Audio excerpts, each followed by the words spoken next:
তরমুজের বীজ কিনেছি, এবার কি হবে? দেখিস তোর পেটে এবার গাছ হবে।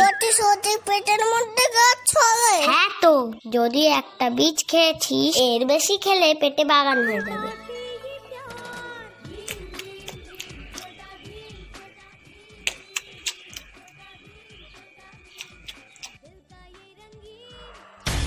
তুই আমার থেকে তরমুজ নিলি কেন?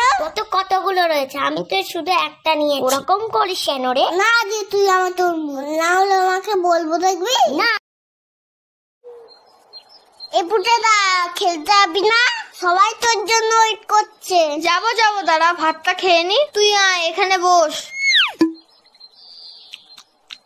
এই পুটেদা, তুই এত ভাত খাচ্ছিস? আরে না মা বেশি দিয়ে ফেলেছে। ও মা, ভাত তুলে নাও তো, এত ভাত খাবো না। যা খাবি না পাতে রেখে দে।